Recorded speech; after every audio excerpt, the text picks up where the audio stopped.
Guys, so for today's video, ituturo ko sa inyo ay kung paano i-link ang ating Hello Money ATM card sa ating Hello Money application. So kung interesado ka rito, make sure na nakapag-like ka na and nakapag-subscribe ka kung bago ka pa lang and mag-iwan ka ng comment kung meron ka pang ibang katanungan. At syempre, dapat tapusin mo tong video na to mula umpisa hanggang dulo para maintindihan mo ang procedure step by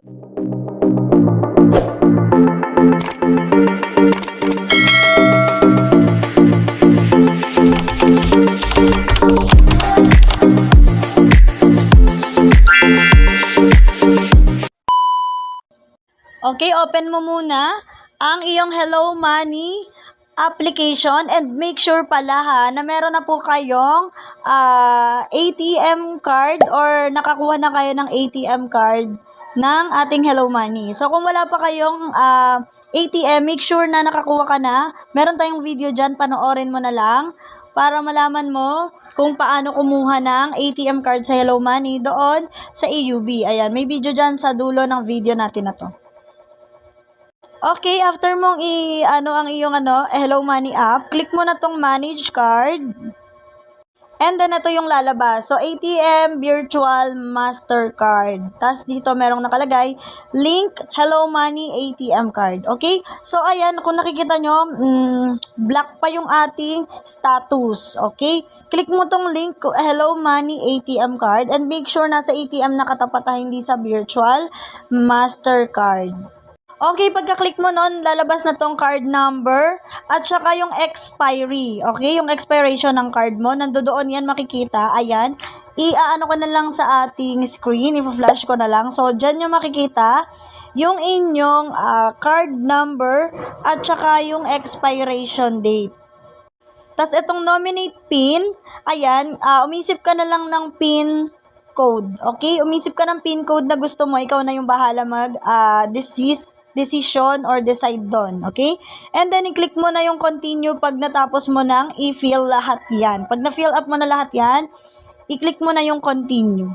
Okay, pagka-click mo ng continue, lalabas tong Hello Money Terms and Conditions. So, nasa sayo na if gusto mo pang basahin lahat yan, pero ako na nagsasabi, sobrang haba niyan. Okay? I-ano mo lang siya, scroll mo lang siya.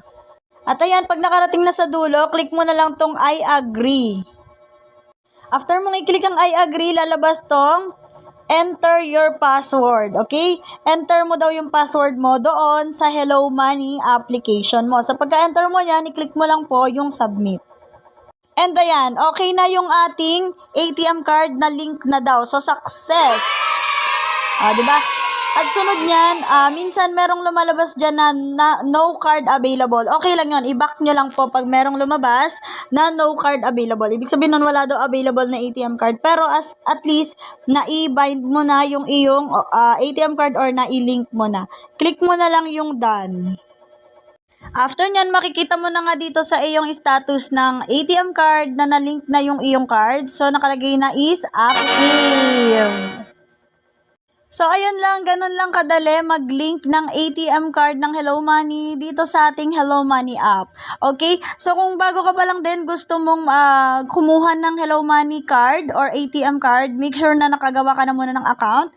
And if hindi ka pa marunong gumawa ng account, meron tayong mga video dyan na tutorial na pwede mong panoorin at step by step matutunan mo kung paano mag-apply or magpa-register dito kay Hello Money application. Okay, then meron din tayong video dyan na pupunta tayo sa AUB para kunin na yung ating Hello Money ATM card. So, yun lang guys. Sa mga bago pa lang dyan, make sure nakasubscribe ka at sana nga po pala ay may natutunan kayo sa ating video ngayon. Ayan, kung may natutunan kayo, like, subscribe, and mag-comment kayo kung meron kayong gustong sabihin dyan or meron kayong gustong tanong pa dyan sa ating comment section. Yun lang guys. Goodbye!